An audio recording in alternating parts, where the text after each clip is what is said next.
ஒரு north Indian special. இதுவும் ஒரு பாகிஸ்தானி டிஷ்ஷுன்னு சொல்லலாம். அதாவது இந்தியன் பாகிஸ்தான் கலந்த ஒரு டிஷ், ஒரு ஃபியூஷன்னே வச்சுக்கலாமே. ஸோ பன்னீர் வச்சு ஒரு ஜல்ஃப்ரேசி. ஸோ ஜல்ஃப்ரேசிங்கிறது எல்லா காயும் போட்டு செய்கிற ஒரு டிஷ்ஷு. அதாவது கடாய் வெஜிடபிள்ஸ் மாதிரி, நம்ம ஊரில் சொன்னால் அவியல் மாதிரி எல்லா காயும் போடுவோம் இல்லையா, அந்த மாதிரி.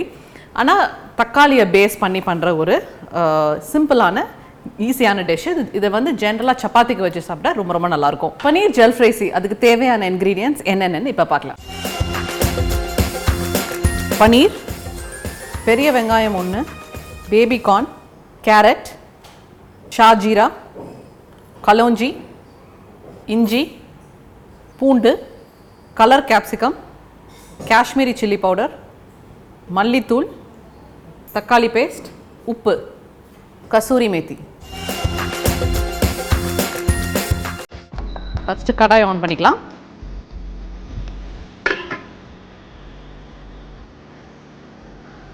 கொஞ்சமாக எண்ணெய், ஒரு 2 டீஸ்பூன்.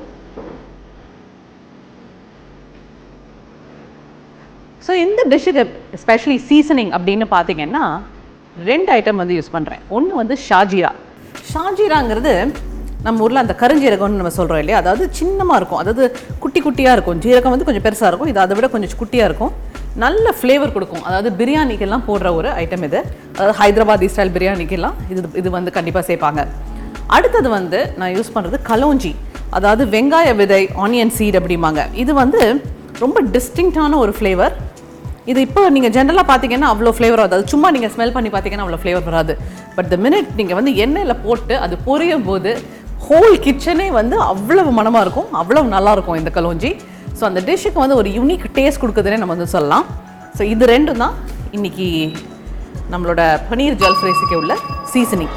ஸோ பன்னீர் ஜல்ஃப்ரைஸ்க்கு இன்றைக்கி நான் வந்து இன்றைக்கி குடமிளகா, அதாவது கலர் கேப்சிகம், சிகப்பு, மஞ்சள், பச்சை, என்ன கலர் குடமிளகா கிடைக்குதோ அதை நீங்கள் வாங்கிக்கலாம். அது தவிர நான் இன்றைக்கி கார்ன் யூஸ் பண்ணுறேன். அப்புறம் வந்து அதாவது பேபிகார்ன் சொல்லுவோம் இல்லையா, அதை நான் யூஸ் பண்ணுறேன். அதுக்கப்புறம் கேரட் யூஸ் பண்ணுறேன், வெங்காயம் யூஸ் பண்ணுறேன். பட் நீங்கள் வந்து வேறு ஏதாவது வெஜிடபிள்ஸ் பண்ணால் கூட நீங்கள் வந்து உள்ளே சேர்த்துக்கலாம். ஓகே, ஸோ எண்ணெய் காஞ்சாச்சு. ஃபஸ்ட்டு வந்து ஷாஜீரா, அப்புறம் வந்து கலோஞ்சி. இதோடு சேர்ந்து நான் இப்போ பூண்டு சேர்க்க போகிறேன். ஒரு நல்ல ஒரு 3 இல்லாட்டி 4 பல்லு பூண்டு. பூண்டு உள்ளே சேர்த்த உடனே என்ன பண்ணுவோம், ஒரு பெரிய வெங்காயம் ஒன்று நறுக்கி வச்சுருக்கிறேன். நம்ம பிரியாணிக்கு நறுக்கிற மாதிரி நீளமாக நறுக்கி வச்சுருக்கிறேன். இது இங்கிலீஷில் வந்து ஜூலியன்ஸ் அப்படிம்பாங்க, நீளமாக நறுக்கிறதுக்கு. ஸோ ப்ரிட்டி மச் இன்னைக்கு எல்லா காயுமே அந்த ஜூலியன்ஸாக தான் நான் வந்து நறுக்கி வச்சுருக்கேன். ஸோ பார்க்குறதுக்கு வந்து அழகாக இருக்கும்.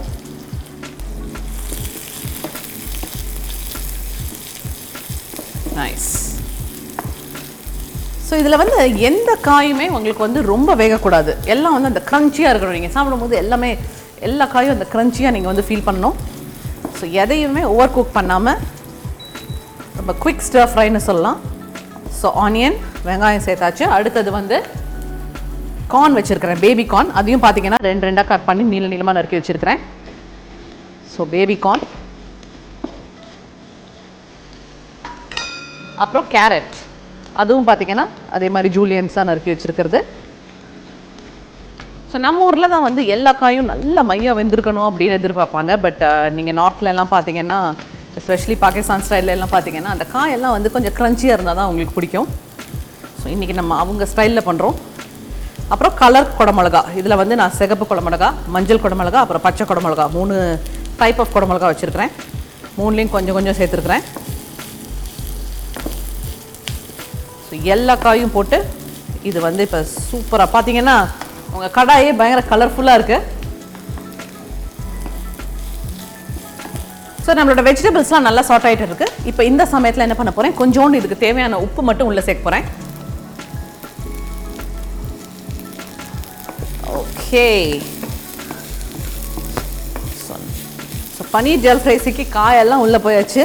பன்னீர் போக வேண்டியதுதான் பாக்கி. ஸோ பன்னீர் வந்து கடைசியாக தான் உள்ளே போகும். பட் அதுக்கு முன்னாடி பன்னீரை வந்து நம்ம கட் பண்ணிக்கலாம். இதே மாதிரி ஜூலியன்ஸாக வந்து நீளமாக வந்து நம்ம இந்த பன்னீரையும் கட் பண்ணிக்குவோம்.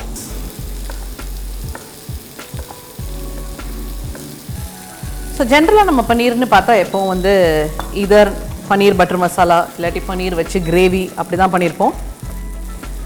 இது வந்து எல்லா காயும் போட்டு ஒரு ஸ்டர் ஃப்ரை மாதிரின்னு வச்சுக்கோங்களேன், நம்ம ஊர் ஸ்டர் ஃப்ரைன்னு வச்சுக்கோங்க.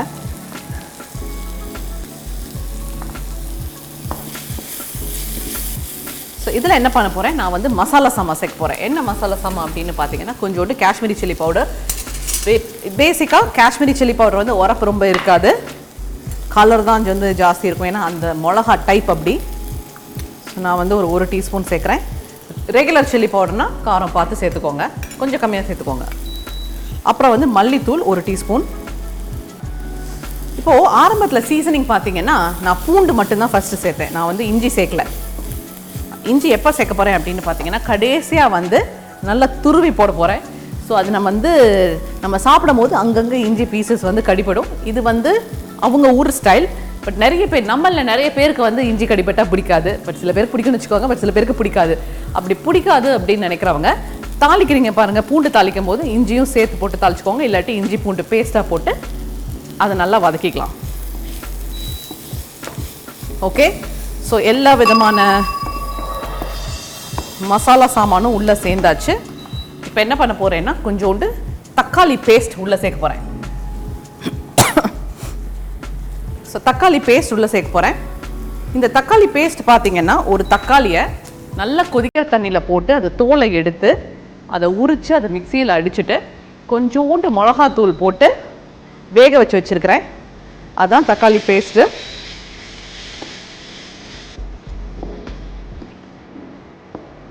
இந்த தக்காளி பேஸ்ட்டை எதுக்கு சேர்க்குறோம்னா, நம்ம தக்காளியை போட்டு ரொம்ப நேரம் வதக்கி அந்த காயோட க்ரன்ச்சினஸ் எல்லாம் போயிடும். ஏன்னா ரொம்ப நேரம் அந்த ஈரத்தன்மையோடு நம்ம போட்டு வதக்குறோம் இல்லையா, அதனால ஃபுல் க்ரன்ச்சினஸ் போயிடும். அதனால் இப்போ என்ன பண்ணுறது, இந்த மாதிரி சாஸ் மாதிரி பண்ணிவிட்டு இந்த குயிக் அண்ட் ஈஸியாக இப்படி சாட்டே பண்ணிவிட்டு அப்புறம் உடனே பன்னீர் சேர்த்தா நம்மளோட ஜல்ஃப்ரைஸியாக ரெடி ஆகிடும். அதனால தான் வந்து தக்காளி பேஸ்ட் சேர்க்குறது. நைஸ். ஸோ இப்போ இந்த பேஸ்ட் சேர்த்த உடனே என்ன பண்ணலான்னா, நம்மளோட பன்னீர் பீசஸை உள்ளே சேர்க்கலாம்.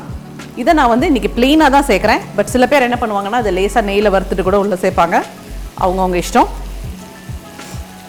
எனக்கு வந்து பன்னீர் நல்லா சாஃப்டாக இருந்தால் தான் பிடிக்கும். இதை பேசிக்காக என்ன பண்ணுவேன், நான் ஃபுல் காஸ்ட் பண்ணிவிட்டு இதை பண்ணுறேன் இல்லை, இந்த ஜல்ஃப்ரைஸி அதை உள்ளே வச்சு ரோல் பண்ணி அப்படி நாங்கள் சாப்பிடுவோம். பிள்ளைங்களுக்கும் வந்து ரொம்ப ரொம்ப பிடிக்கும். இது கொஞ்சம் வேகட்டும். மீன்வாயில் என்ன பண்ண போகிறேன் அப்படின்னா, இஞ்சி இருக்கு இல்லையா, அதை வந்து கொஞ்சம் சின்ன சின்ன பீசஸாக நம்ம வந்து இப்போ கிரேட் பண்ணிக்கலாம்.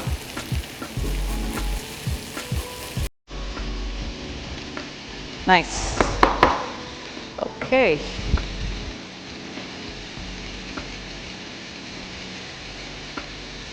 ஓகே. ஸோ ஒரு சின்ன பீஸ் இஞ்சி கிரேட் பண்ணது அதையும் உள்ளே போட போகிறேன்.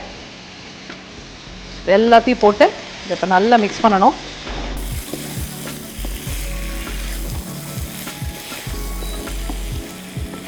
இது எல்லாம் பச்சை வாசம் போகிற வரைக்கும் ஒரு 2 நிமிஷம் சாட்டே பண்ணுவோம்.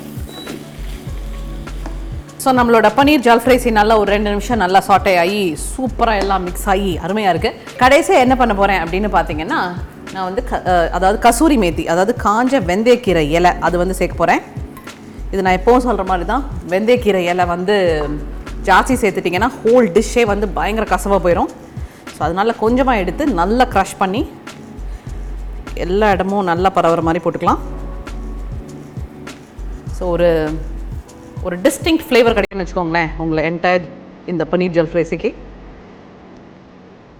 நைஸ். இன்னொன்று என்னென்னா, இந்த வெந்தயக்கீரை வந்து நம்ம சேர்த்த அப்புறம் ரொம்ப நேரம் வந்து இதை போட்டு வதக்கிட்டு இருக்கக்கூடாது. ஸோ ஜஸ்ட் ஒரு 2-3 தடவை ஜஸ்ட் சாட்டே பண்ணிவிட்டு அப்படி இறக்கிட வேண்டியதான். ஸோ நம்மளோட ஜல்ஃப்ரைஸி இப்போ வந்து ரெடி. இதை வந்து அடுப்பு ஆஃப் பண்ணிக்கலாம். ஓகே, இப்போ சர்வ் பண்ணிடுவோம்.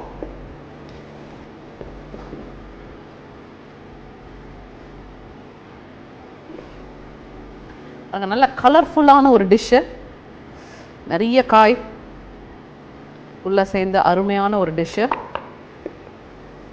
ஸோ சைடில் ஃபுல் காஸ் வச்சுட்டு சூப்பராக சாப்பிட்லாம். இந்த காட்டி ரோல்ஸ்குள்ளெல்லாம் ஸ்டஃப் பண்ணுவாங்க பாருங்கள், அதுக்கு இந்த மாதிரி ஒரு ஸ்டஃபிங் பண்ணிங்கன்னா சூப்பராக இருக்கும்.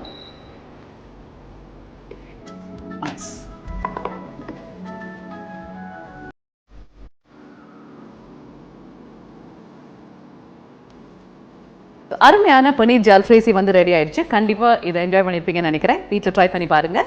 இப்போதைக்கு it is Sri signing off with the jalfrezi. இன்னொரு நாள் உங்களை கட்டாயம் மீட் பண்ணுறேன். பாய்.